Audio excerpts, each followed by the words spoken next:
Virtu's Anka is a powerful Type 2 hypervisor software, allowing you to quickly provision ephemeral Macintosh virtual machines on AWS EC2 Mac instances. In this video, we're going to show you how to run AWS EC2 Mac instances for your CI with and without Anka. Let's look at our first scenario of using AWS EC2 Mac instances without any Type 2 hypervisor. We're going to run Jenkins CI jobs, but it can be any CI tool like GitLab, TeamCity, Bamboo, BuildKite, or even GitHub Actions. We're going to first allocate a dedicated host in EC2, then we'll launch an EC2 Mac instance on that dedicated. Once we have it up and running, we will assign it as a node in the CI system. This may be called runner or agent in your CI system. And then from there, we will launch an iOS example job.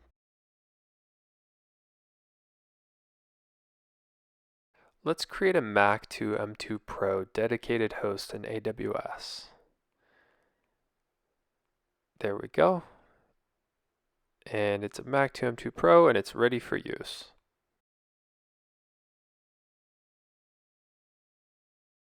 Now what we're going to do is we're going to launch an instance on it. We're going to type the name of the instance. And before we do anything, we're going to go down to the advanced section. Under that, we're going to choose the tenancy. And host ID is the target. Now we can choose Macintosh as the AMI, Mac ARM, and it will auto select the instance type as Mac 2 M2 Pro Metal. I'm going to choose my SSH key pair and the security group, as well as modify the disk.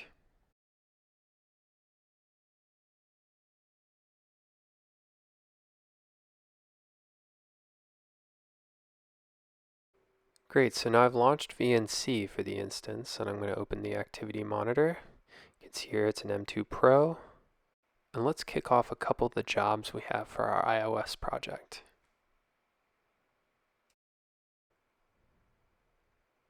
If we open the console log, we can see it's doing a clone and getting the project. It's doing the Xcode build. It's finding the proper simulator, and then it ends up running the simulator. And you can see here in VNC that we have running simulators. Now we've got two different failures here, and if we look at the reason why, it looks like the build is trying to happen under /temp. Now /temp is being used by the other jobs as well, so they end up colliding and failing. Some of them are working though, which is great, but we'll need to make some changes to the execution command in order to make sure that there's no collision. Another thing to consider is that each of these simulators running on this machine are going to be competing for resources. You have to know which simulator needs certain resources at specific times and make sure they don't affect one another. That gets very complicated very fast. It looks as if our application has started launching inside of each simulator, which is exactly what we expect. However, we need to fix the jobs that failed. So if we look at the instructions here, we're going to see that we're using /temp/build. Let's go ahead and make that more unique by editing this script. Let's use the ID and let's create a directory under /temp with the ID as the folder name. You can see that this becomes a little complicated if we have multiple teams running multiple jobs, trying to use the same bare metal machines. We have to have all teams be aware of who's building what where. Great, so we're kicking off the new set of jobs. And in the output, we're actually going to expect it to be /temp/ and then a unique folder name for each job. This is great, and you can see that all jobs are running on this bare metal machine. The simulators have started, and within a couple of seconds, we're going to have it install our app and then launch the app. Wonderful, this is working as expected, but what if our teams need to isolate jobs from each other, or even have different Macintosh versions? Spinning up a lot of EC2 instances is totally possible. But what if we could use virtualization here to quickly switch between Macintosh version, Xcode version, or only have our team's dependencies inside the machine. Now let's look at execution of the iOS jobs inside of Anka running on the AWS EC2 Mac instances. You can run up to 2 of these virtual machines on each AWS instance, and even have different Macintosh versions inside of each VM. We're going to use our existing dedicated and EC2 instance from the last video. However, we're going to run the VMs inside and then connect those as Jenkins nodes to run our jobs.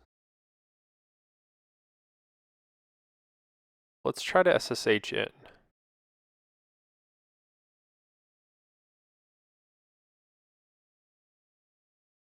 Great, so now let's install Anka. Pull up the Anka documentation, and we could use the PKG installer if we had GUI access, but let's instead use the terminal installer commands. Copy those, paste them in, and voila, we now have Anka. Great, so on this host, I've actually got a firmware restore file that I'm going to use to create a VM. So I specify Anka create, the name of the VM, and the firmware restore file. After a while, I will now have a created VM that I could do Anka list to see. I can then get information about the VM by running Anka show and double check the CPU, RAM, and disk size. Everything looks good, so this is ready to use.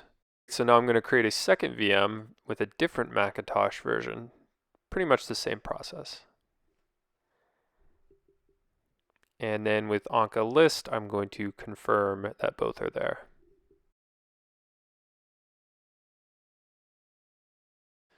In order to be able to roll back the VM, we don't modify the original, so let's create a clone instead.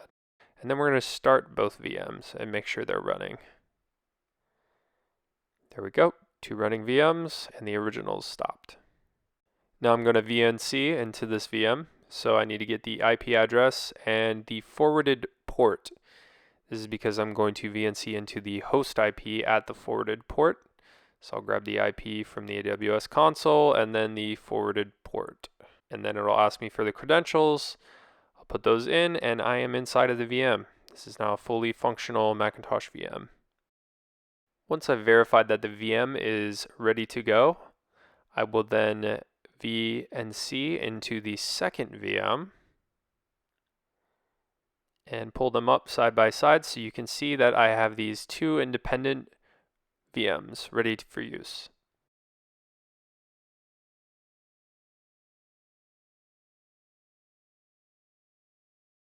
So in my Jenkins, I've connected both of the VMs as nodes, which I can now run my jobs inside of. So you can see they're both running, and then they're showing up in Jenkins under nodes. Here are both VMs, and I am logged in through VNC, so we can see the simulators run. So I'm going to pull up my iOS testing job.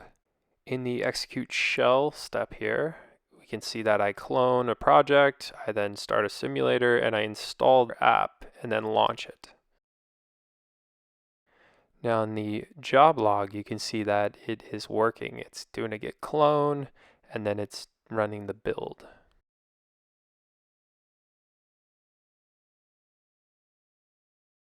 Perfect, so it looks like these simulators are starting within the VMs, and it's installed the app and then launched the app, and we can actually manipulate it with the mouse. You can see in the console log it launching the actual app inside of the simulator. Now if we try to start a second build, it will be pending. That's because the node that we have can only do 1 executor at a time. Let's go ahead and add a second executor. And great, now we have the second job running here. Now there are commands being executed inside of the VM at this point, just as if there would be for bare metal. And you got to be really careful because if you're using the same names for things, you're using the same build directories, you're almost guaranteed to have environment pollution and also collisions with the simulators and the build directories and everything.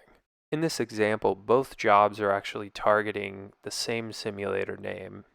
The simulators are called test.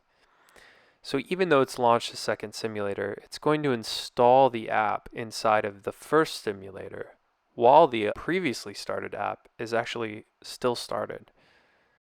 There we go, and you can see that the app was restarted but in the wrong simulator. Needless to say, it's much better to run this in an ephemeral way where you start one job per VM, and then after the job is done, the VM is actually terminated. You'll need the Anka Build Cloud controller for that. Before we go any further, let's talk a little bit about the Anka package that's installed on the EC2 instance. The Anka CLI allows you to fully automate the Macintosh VM creation process. That includes setup of Macintosh, disabling of SIP, enabling of VNC, and of course using different versions of Macintosh. The CLI makes it very easy to provision multiple environments by cloning a source VM and then deleting the clone once you're done with it. Let's get back to talking about the Anka Build Cloud. In order to run an Anka VM every time your CI jobs need them, you're going to need the Anka Build Cloud.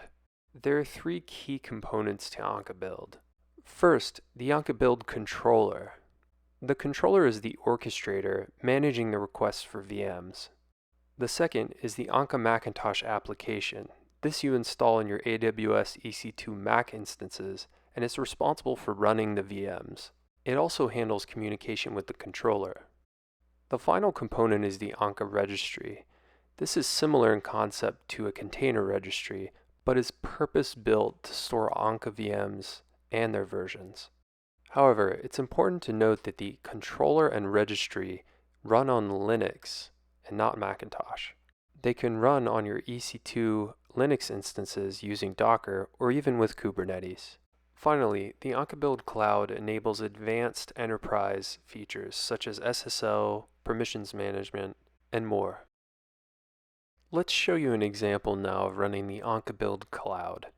Once the Anka package is installed into the EC2 Mac instances and our VMs are created, we can then push those VMs to the Anka registry.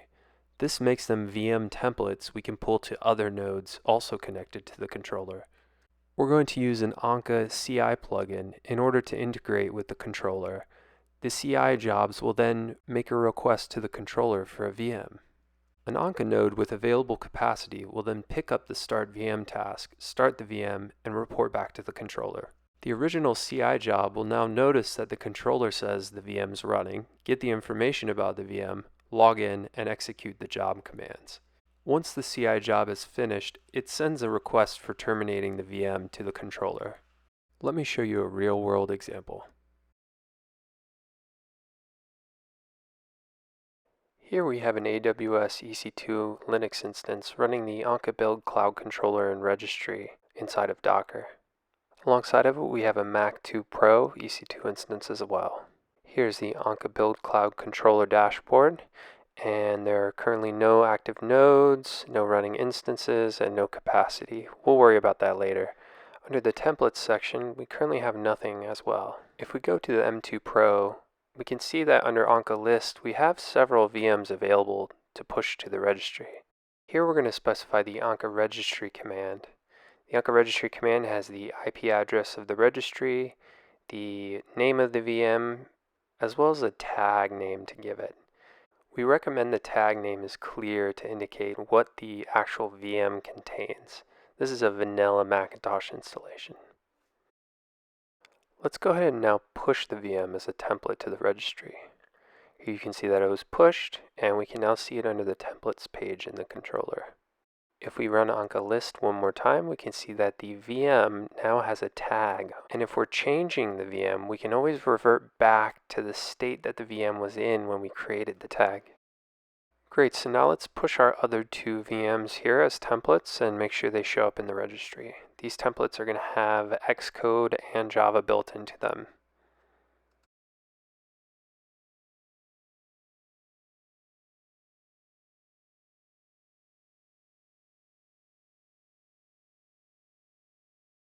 Great, so let's go ahead and join our EC2 Mac instance as a node in the controller. We've got the nodes page up in the controller, and we've just now sent the Anka cluster join command. We see that it's active, it has capacity, the version number matches, but now the node is offline. If we go into the nodes page, we can see it's updating. This is an automated updating process to make sure that the agent running on the node that communicates with the controller matches the exact version of the controller.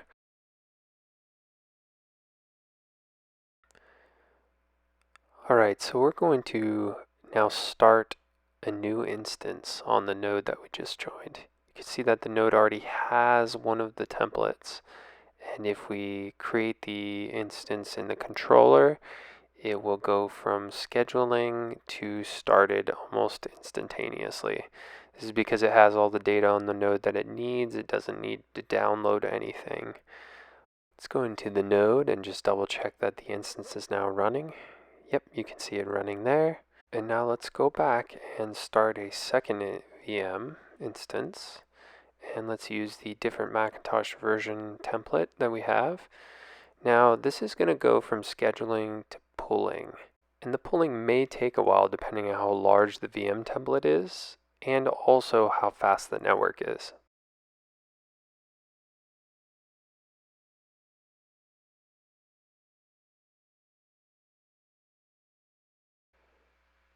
Here you can see I have my Jenkins pulled up and I'm showing that I have the Anka Build plugin installed.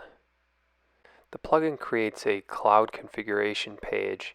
I have that pulled up here and you can see that I am specifying the controller URL. However, it's the Docker internal address. You can see my controller is running on an actual IP address at port 8090. But in the cloud configuration, I have to use the Docker internal address because both of the containers are running right next to each other on the same instance in EC2. If we scroll down, we're going to see the label definitions. Here's the 13.5.2 and here's the 13.6 labels. They actually target the exact VM template in the registry at that version. So we should be able to use this now to spin up ephemeral VMs in our Jenkins job. This job has two different versions. And if we pull up the configuration for one, we're going to see the Jenkins file or pipeline script definition here. In it, you'll see that the agent node targets the label that we want.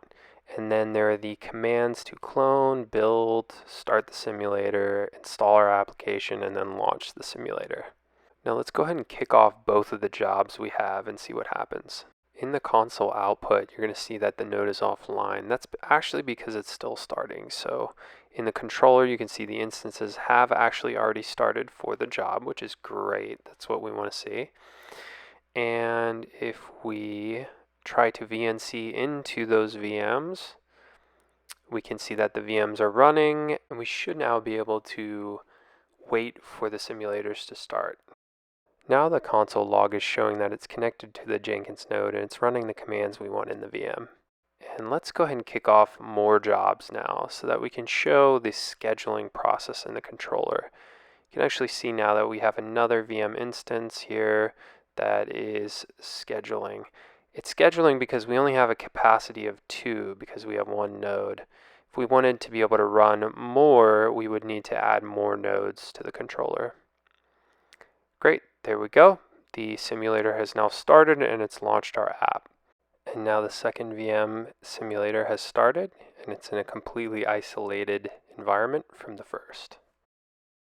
If we look at the configuration one more time for the job, we're going to see how simple these steps are. This would be way more complicated if we weren't running in an ephemeral, isolated way inside of VMs. In the previous video, we mentioned that capacity is constrained to 2 VMs per node. That means to add more capacity to run more VMs, you have to add more nodes. Since the Anka nodes are really just EC2 Mac instances in AWS, all we need to do is spin up more. However, in the next video, I'm going to show you how to use our official AMIs with Anka already installed to set user data on instance creation so that it automatically licenses and joins it to the controller. Here I have a Linux instance running my Anka Build Cloud controller, and then I have a Mac M2 Pro running in AWS as well. Here's the controller showing that the Mac is connected to the controller as a node. And what I'm going to do is I'm going to create a second dedicated. And then I will launch a new instance on the dedicated. I'm going to browse for an AMI under the community AMIs. All the AMIs follow similar naming patterns, so I just need to find the right one for the right Anka version I want. And then I'm going to choose the instance type, make sure it's Mac 2 Pro. And then I'll go under Advanced and connect the tenancy to the dedicated I just created. Now we will want to fill out the user data. Our AMIs have a service inside that take the user data and join the EC2 instance as an Anka node in the controller. Let's pull up the Anka AWS documentation. You can see we reference marketplace AMIs and community AMIs. We're going to be using a community AMI. That means we have to bring our own license. You can see that there's a couple of usage requirements here. You have to have a dedicated. We have one of those. We have the license, and then when you're creating an instance, you choose the AMI, and then you set user data. Here is the information about user data. These are environment variables that you're going to set. So I'll show you what I mean. We're going to export the environment variable, and then we need to find the controller URL. So we're going to copy it there, paste it in. Great. So this is how you set the controller URL. Now we're going to skip join args, skip this, and we're going to set the Anka license. That's next. Great. Let's put this in the user data as well. And finally, we're going to tell the service to use the public IP for the Anka node so that we can connect to it from the public IP. And you can see you can set certificate authentication, you can upgrade Anka every time the instance starts, and you can also pull down VM templates from the registry on instance start.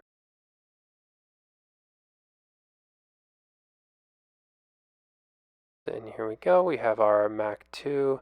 I'm going to SSH into this second Mac instance, and it's actually initializing still, so we need to wait. And there we go, it is now green. And we can SSH in and double check that the Anka cluster status is showing that it's running, which means that it's joined. We see it here in the controller, and we have now 2 active nodes, more instances available, and all of our templates are there. Here's my Jenkins with 2 different jobs for 2 different Macintosh versions.